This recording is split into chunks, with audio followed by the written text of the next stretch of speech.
బడ్జెట్లో ఎంఎస్ఎంఈస్కి ఏమున్నాయో తెలుసుకుందాం. ఎంఎస్ఎంఈస్ని key engines of the economy అంటారు. ఎందుకంటే అవి జాబ్స్ క్రియేట్ చేస్తాయి, ఎక్స్పోర్ట్స్ చేస్తాయి, జీడిపికి కంట్రిబ్యూట్ చేస్తాయి, అలాగే ప్రొడక్షన్కి కూడా కంట్రిబ్యూట్ చేస్తాయి. మనకి ఎంఎస్ఎంఈ సెక్టారు జీడిపిలో 28% కాంట్రిబ్యూషను, అలాగే మ్యానుఫ్యాక్చరింగ్ ప్రొడక్షన్లో 45% కాంట్రిబ్యూషను, ఎక్స్పోర్ట్స్లో 40% కాంట్రిబ్యూషను చేస్తాయి. టోటల్గా మనకి అప్రాక్సిమేట్లీ 63.38 ఎంఎస్ఎంఈస్ ఉన్నాయి. వాళ్ళు 111 మిలియన్ మందికి జాబ్స్ ఇస్తున్నాయి. ఇప్పుడు డెఫినేషన్ చూద్దాం. మైక్రో, స్మాల్, మీడియం ఎంటర్ప్రైజెస్ అంటే మీరు, నేను, ఎవరైనా ఇండివిజువల్స్ బిజినెస్ స్టార్ట్ చేస్తే వాళ్ళని ఎంటర్ప్రైజెస్ అంటారు లేదా ఎంటర్ప్రీనర్స్ అంటారు. Depending on investment turn over బట్టి మనకి 3 టైప్స్ ఎంటర్ప్రైజెస్ ఉన్నాయి. Micro, small, medium enterprises. Investment 1 crore వరకు ఉండి టర్న్ ఓవర్ 5 crore వరకు ఉంటే మైక్రో ఎంటర్ప్రైజెస్ అని, ఇన్వెస్ట్మెంట్ 10 crore ఉండి టర్న్ ఓవర్ 50 crore వరకు ఉంటే స్మాల్ ఎంటర్ప్రైజెస్ అని, ఇన్వెస్ట్మెంట్ 50 crore వరకు ఉండి టర్న్ ఓవర్ 250 crore వరకు ఉంటే మీడియం ఎంటర్ప్రైజెస్ అంటారు. నెక్స్ట్ బడ్జెట్ అనౌన్స్మెంట్స్ ఏమో చూద్దాం. క్రెడిట్ గ్యారంటీ స్కీమ్ ఒక ఎగ్జాంపుల్ తీసుకుందాము. ఇక్కడ 2 types ఆఫ్ లోన్స్ ఉన్నాయి. హౌసింగ్ లోను, పర్సనల్ లోను. హౌసింగ్ లోన్లో ఎక్కువ రిస్క్ ఉందా, పర్సనల్ లోన్లో ఎక్కువ రిస్క్ ఉందా? పర్సనల్ లోన్ అంటే పర్సనల్ ఎక్స్పెన్సెస్ కోసం ఇచ్చే లోన్ అనమాట. Example wedding expenses, medical expenses కోసం. మనకి పర్సనల్ లోన్లో ఎక్కువ రిస్క్ ఉంది, ఎందుకంటే ఇక్కడ ఏ సెక్యూరిటీ ఉండదన్నమాట. అదే హౌసింగ్ లోన్లో హౌసే సెక్యూరిటీ అనమాట. బారోవర్ ఒకవేళ రీపే చేయకపోతే బ్యాంక్ ఆ హౌస్ని అమ్మి లోన్ రికవర్ చేస్తుంది. అలాగే బ్యాంక్స్ ఏ సెక్యూరిటీ లేకుండా, గ్యారంటీ లేకుండా ఎంఎస్ఎంఈస్కి లోన్ ఇవ్వడానికి ఎక్కువ ఇంట్రెస్ట్ చూపించావు అనమాట. ఈ స్కీమ్ కింద గవర్నమెంట్ గ్యారంటీ ఫండ్ ద్వారా గ్యారంటీ ఇస్తుంది గవర్నమెంట్. అందుకే బ్యాంక్స్ ఎంఎస్ఎంఈస్కి లోన్స్ ఇస్తాయన్నమాట. ఆ విధంగా ఎంఎస్ఎంఈస్ వాళ్ళ బిజినెస్ని రన్ చేయడానికి, ఎక్స్పెండ్ చేయడానికి యూజ్ చేస్తారు. ఇక్కడ MSMEs 2 types of fee pay చేయాలి. ఒకటి అప్ ఫ్రంట్ గ్యారంటీ ఫీ, ఫస్ట్లో పే చేసే ఫీని అప్ ఫ్రంట్ గ్యారంటీ ఫీ అంటారు. అలాగే ఎవ్రీ ఇయర్ యాన్యువల్గా పే చేసేదని యాన్యువల్ గ్యారంటీ ఫీ అంటారు. ఈ scheme pooling of credit risk మీద పనిచేస్తుంది. అంటే పూలింగ్ అంటే అన్నీ కలపడం అనమాట. మనకి 10 లోన్స్ ఉన్నాయి. ఆ 10 లోన్స్లో 2 లోన్స్ హై రిస్క్, మిగతా 8 లోన్స్ లో రిస్క్ అనుకుందాం. ఒకవేళ 2 లోన్స్ డిఫాల్ట్ అయినా కూడా ఓవరాల్గా మనకి తక్కువ లాసే ఉంటుంది. దీన్నే పూలింగ్ ఆఫ్ క్రెడిట్ రిస్క్ అంటారు. పూలింగ్ వల్ల రిస్క్ డైవర్సిఫికేషన్ అంటే రిస్క్ అనేది కొంచెం తగ్గుతుంది. ఇక్కడ గవర్నమెంట్ 100 crores వరకు గ్యారంటీ ఇస్తుంది. New assessment model for MSME credit. ఇంతకుముందు బ్యాంకు లోన్ ఇవ్వాలంటే అసెస్మెంట్ కోసం ఎక్స్టర్నల్ ఏజెన్సీస్ మీద డిపెండ్ అయ్యేది. బడ్జెట్లో పబ్లిక్ సెక్టర్ బ్యాంక్స్ ఇంటర్నల్గా అసెస్ చేసి కొత్త మోడల్ని డెవలప్ చేయాలి. అది డిజిటల్ ఫుట్ ప్రింట్ స్కోర్ మీద డిపెండ్ అయి ఉంటుంది. డిజిటల్ ఫుట్ ప్రింట్ అంటే ఆ ఎంఎస్ఎంఈకి వెబ్సైట్ ఉందా, దానికి సోషల్ మీడియా ప్రెజెన్స్ ఉందా, ఫేస్బుక్, ఇన్స్టాగ్రామ్, ట్విట్టర్లో. అలాగే ఆ కంపెనీ ప్రోడక్ట్స్ యొక్క గూగుల్ రివ్యూస్ ఎలా ఉన్నాయి, కస్టమర్ ఫీడ్బ్యాక్ ఎలా ఉంది, వీటన్నిటిని డిజిటల్ ఫుట్ ప్రింట్ అంటాము. ఇంతకుముందు బ్యాంక్స్ లోన్ ఇవ్వాలంటే అసెట్ టర్న్ ఓవర్ మీద డిపెండ్ అయ్యేవి. ఇప్పుడు ఈ డిజిటల్ ఫుట్ ప్రింట్ స్కోర్ వల్ల ఎక్కువ ఎంఎస్ఎంఈస్కి లోన్ ఇవ్వచ్చు. అలాగే ఫార్మల్ అకౌంటింగ్ సిస్టంలో లేని ఎంఎస్ఎంఈస్ కూడా ఈ స్కీమ్కి వర్తిస్తుంది. Credit support to MSMEs during stress period. కొన్నిసార్లు ఎంఎస్ఎంఈస్ వాళ్ళు ఆపరేట్ చేసే ఏరియాలో ఫ్లడ్స్ వల్ల కానీ, లేదా ఎక్స్పోర్ట్ చేసే కంట్రీస్లో వార్ వల్ల కానీ, రిసెషన్ వల్ల కానీ వాళ్ళ బిజినెస్ డౌన్లో ఉంటుంది. దీనివల్ల వాళ్ళు వాళ్ళ లోన్ మీద ఉండే ప్రిన్సిపల్ అమౌంట్ కానీ, ఇంట్రెస్ట్ అమౌంట్ కానీ రీపే చేయలేరు. అప్పుడు వాళ్ళ లోన్ అకౌంట్ ఎస్ఎంఏ స్టేజ్ నుంచి ఎన్పిఏ అవ్వచ్చు. ఎస్ఎంఏ అంటే స్పెషల్ మెన్షన్ అకౌంట్. ఇవి 3 types ఉన్నాయి. 30 days లోపల ప్రిన్సిపల్ కానీ, ఇంట్రెస్ట్ కానీ రీపే చేయకపోతే దాన్ని ఎస్ఎంఏ 0 అంటారు. అలాగే 31 days నుంచి 60 days లోపల ప్రిన్సిపల్ కానీ, ఇంట్రెస్ట్ కానీ రీపే చేయకపోతే దాన్ని ఎస్ఎంఏ 1 అంటారు. అలాగే 61 to 90 days లోపల ప్రిన్సిపల్ కానీ, ఇంట్రెస్ట్ కానీ రీపే చేయకపోతే దాన్ని ఎస్ఎంఏ 2 అంటారు. 91st day రోజు దాన్ని ఎన్పిఏ అంటారు. అంటే లోన్ అకౌంట్ ఎస్ఎంఏ నుంచి ఎన్పిఏలోకి మారకుండా ఉండడానికి, అలాగే బిజినెసెస్ కంటిన్యూ అవ్వడానికి ఎంఎస్ఎంఈస్కి క్రెడిట్ ఇస్తారనమాట. దీనికి గవర్నమెంట్ గ్యారంటీ ఇస్తుంది. Increase of Mudra loans limit. Mudra అంటే micro units development and refinance agency limited. ఇది సిడ్బీ యొక్క సబ్సిడరీ అనమాట. ఇది మెయిన్గా మైక్రో అండ్ స్మాల్ బిజినెస్ ఎంటర్ప్రైజెస్కి లోన్ ఇస్తుంది.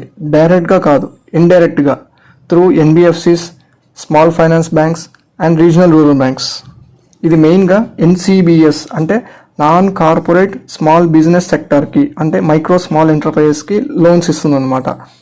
ఎగ్జాంపుల్ ఫ్రూట్స్ వెండర్స్కి కానీ, వెజిటబుల్ వెండర్స్కి కానీ, ట్రక్ ఆపరేటర్స్కి కానీ, అలాగే చిన్న చిన్న షాప్ నడుపుకునే వాళ్ళకి కానీ వీళ్ళందరికీ లోన్ ఇస్తుంది ఇండైరెక్ట్గా through NBFCs, micro finance institutions, RRBs, small finance banks ద్వారా ఇస్తుంది. ఇక్కడ 3 types ఆఫ్ లోన్స్ ఉన్నాయి. శిశు అంటే అప్ టు 50,000 వరకు లోన్ ఇస్తే దాన్ని శిశు లోన్ అని, అలాగే మోర్ దాన్ 50,000 నుంచి అప్ టు 5 lakh వరకు లోన్ ఇస్తే దాన్ని కిషోర్ లోన్ అని, అలాగే మోర్ దాన్ 5 lakhs నుంచి 10 lakhs వరకు లోన్ ఇస్తే దాన్ని తరుణ్ లోన్ అని అంటారు. బడ్జెట్లో తరుణ్ కింద లోన్ లిమిట్ని 10 lakhs నుంచి 20 lakhs పెంచారనమాట. కానీ గవర్నమెంట్ ఒక కండిషన్ పెట్టింది. ఏమంటే ఆల్రెడీ తరుణ్ కింద లోన్ తీసుకున్న వాళ్ళు ఆ లోన్ని వాళ్ళు రీపే చేయాలి. అప్పుడే ఈ స్కీమ్ యొక్క బెనిఫిట్ని వాళ్ళు పొందుతారనమాట. ఈ లోన్ లిమిట్ ఇంక్రీజ్ చేయడం వల్ల ఎవరైతే సీరియస్ అంబిషన్స్ ఉన్న ఎంటర్ప్రైజెస్ ఉంటారో వాళ్ళ బిజినెస్ని ఎక్స్పాండ్ చేసుకోవడానికి ఈ స్కీమ్ చాలా యూజ్ అవుతుందన్నమాట. TREDS అంటే ట్రేడ్ రిసీవబుల్స్ డిస్కౌంటింగ్ సిస్టమ్. ఈ ప్లాట్ఫామ్లో 3 ఉంటారు. MSMEs వీళ్ళని సెల్లర్ లేదా సప్లయర్ అంటారు. అలాగే central public sector enterprises CPSEs and companies వీళ్ళని బయర్స్ అంటారు. అలాగే ఫైనాన్షియర్ ఎగ్జాంపుల్ బ్యాంక్స్ అనమాట. ఇప్పుడు MSMEs ఈ కంపెనీస్కి ప్రోడక్ట్స్ కానీ మెషినరీ కానీ సప్లై చేస్తాయన్నమాట. వాళ్ళు MSMEస్కి 45 days లోపల పే చేయాలి. కానీ అంతవరకు వాళ్ళ అమౌంట్ లాక్ అయినట్టే కదా. ముందే మనీ కావాలంటే అప్పుడు MSMEs ఈ ప్లాట్ఫామ్లో వాళ్ళ బిల్ని కానీ ఇన్వాయిస్ని కానీ అప్లోడ్ చేస్తారు. ఆ కన్సర్న్డ్ కంపెనీ ఈ బిల్ని సర్టిఫై చేస్తుంది. అప్పుడు ఆ ఫైనాన్షియర్ అంటే బ్యాంకు MSMEకి ఆ బిల్ అమౌంట్ని కొంచెం తగ్గించి డిస్కౌంట్ చేసి పే చేస్తుందన్నమాట. దీనివల్ల MSMEs వాళ్ళకి రావాల్సిన ట్రేడ్ రిసీవబుల్స్ని, బిల్ అమౌంట్ని ఎంకాష్ చేసుకుంటున్నారు కదా. ఇక్కడ ట్రేడ్ పోర్టల్లో, ఈ ట్రెడ్స్ పోర్టల్లో కొత్త బయ్యర్ యాడ్ కావడానికి, ఆన్ బోర్డ్ అంటారు దాన్ని, రిజిస్ట్రేషన్ అవ్వడానికి టర్నోవర్ లిమిట్ని 500 crore నుంచి 250 crore తగ్గించారనమాట. దీనివల్ల ఎక్స్ట్రా 22 CPSEs అలాగే 7,000 కంపెనీస్ యాడ్ అవుతాయన్నమాట. వాళ్ళకు సప్లై చేసే MSMEs కూడా దీనివల్ల బెనిఫిట్ అవుతారు కదా. వాళ్ళు కూడా వాళ్ళ బిల్స్ని ఎంకాష్ చేసుకోవచ్చు కదా. అలాగే మీడియం ఎంటర్ప్రైజెస్ని కూడా సప్లయర్స్ కింద ఇంక్లూడ్ చేశారు. Industrial parks. National industrial corridor కింద 12 ప్లగ్ అండ్ ప్లే ఇండస్ట్రియల్ పార్క్స్ని క్రియేట్ చేస్తారనమాట. ఇక్కడ ఇండస్ట్రియల్ కారిడార్లో మనకి వరల్డ్ క్లాస్ ఇన్ఫ్రాస్ట్రక్చర్ ఉంటుంది అనమాట. అంటే హై స్పీడ్ ట్రాన్స్పోర్టేషన్ నెట్వర్క్ ఉంటుంది. ఫాస్ట్గా గూడ్స్ని పంపించడానికి కానీ మూవ్ అవ్వడానికి కానీ హై స్పీడ్ ట్రాన్స్పోర్టేషన్ నెట్వర్క్ ఉంటుంది. రోడ్స్ బాగుంటాయి హై క్లాస్లో, రైల్వే ట్రాక్స్ ఉంటాయి, అలాగే పోర్ట్స్ ఉంటాయి, ఎయిర్పోర్ట్స్ ఉంటాయి. ఇవన్నీ ఫెసిలిటీస్ ఉంటాయి అన్నమాట. Plug and play industrial park అంటే ఆ ఇండస్ట్రియల్ పార్క్ని ఈజీగా తక్కువ టైంలో సెటప్ చేయొచ్చు అనమాట. ఈ ఇండస్ట్రియల్ పార్క్స్ వల్ల మనకి మ్యానుఫ్యాక్చరింగ్ జాబ్స్ అనేవి క్రియేట్ అవుతాయి అన్నమాట. అలాగే ఈ ఇండస్ట్రియల్ పార్క్స్ చుట్టూ రియల్ ఎస్టేట్ కూడా డెవలప్ అవుతుంది. కామర్స్ ఎక్స్పోర్ట్ హబ్స్ MSMEస్కి, అలాగే ట్రెడిషనల్ ఆర్టిసన్స్ అంటే ఎగ్జాంపుల్ హ్యాండీక్రాఫ్ట్స్ అనమాట, చేతి వృత్తులు, వాళ్ళు చేసే ప్రోడక్ట్స్ని ఇంటర్నేషనల్గా అమ్మడానికి గవర్నమెంట్ కామర్స్ ఎక్స్పోర్ట్ హబ్స్ని పబ్లిక్ ప్రైవేట్ పార్ట్నర్షిప్ మోడ్లో సెటప్ చేస్తుంది. దీనివల్ల MSMEస్కి, ఈ ట్రెడిషనల్ ఆర్టిసన్స్కి సేల్స్ పెరుగుతాయి అన్నమాట. వాళ్ళ ఇన్కమ్ కూడా పెరుగుతుంది. SIDBI small industries development bank of India. ఇది MSME సెక్టర్కి నోడల్ ఏజెన్సీ లేదా అపెక్స్ బాడీ అంటారు. సిడ్బి జనరల్గా డైరెక్ట్గా MSMEస్కి క్రెడిట్ ఇవ్వదు అనమాట. ఇండైరెక్ట్గా NBFCs ద్వారా కానీ ఇంకా డిఫరెంట్ వేస్ ద్వారా లోన్స్ ఇస్తుంది. కానీ ఇక్కడ MSMEs క్లస్టర్లో సిడ్బి బ్రాంచెస్ ఓపెన్ చేసి వాళ్ళకి డైరెక్ట్గా క్రెడిట్ ఇస్తుంది అనమాట. ఈ ఇయర్ 24 బ్రాంచెస్ అలాంటివి ఓపెన్ చేసి టోటల్ 242 మేజర్ క్లస్టర్స్లో 168 క్లస్టర్స్ని అది కవర్ చేస్తుంది. టోటల్గా 3 yearsలో అన్ని మేజర్ క్లస్టర్స్ని అది కవర్ చేస్తుంది. MSMEస్కి ఈ క్రెడిట్ దొరకడం వల్ల వాళ్ళకి చాలా యూజ్ అవుతుంది. MSME క్లస్టర్ అంటే ఈ MSMEs కంపెనీస్ అన్నీ కూడా ఒక చోట ఉంటాయి. వాళ్ళు ఇన్ఫ్రాస్ట్రక్చర్ని షేర్ చేసుకుంటారు. దానివల్ల వాళ్ళకి ట్రాన్స్పోర్టేషన్ కాస్ట్ కూడా తగ్గుతుంది. అలాగే అందరూ బల్క్లో రా మెటీరియల్స్ని తక్కువ రేటుకి కొంటారు. Food irradiation units and safety testing. MSMEs తయారు చేసే కొన్ని ఫుడ్ ప్రొడక్ట్స్ మీద ఉన్న బ్యాక్టీరియాని కిల్ చేసి వాటి యొక్క షెల్ఫ్ లైఫ్ని ఇంక్రీజ్ చేయడానికి government 50 multi product food irradiation యూనిట్స్ని సెటప్ చేయడానికి ఫైనాన్షియల్ సపోర్ట్ ఇస్తుందన్నమాట. అలాగే కొన్ని ప్రోడక్ట్స్ని ఎక్స్పోర్ట్ చేయాలంటే వాటికి సర్టిఫికేషన్ తప్పనిసరి అనమాట. ఫారిన్ కంట్రీస్ క్వాలిటీ ఉన్న ప్రోడక్ట్స్నే అలాగే సర్టిఫైడ్ ప్రోడక్ట్స్ని తీసుకుంటాయి.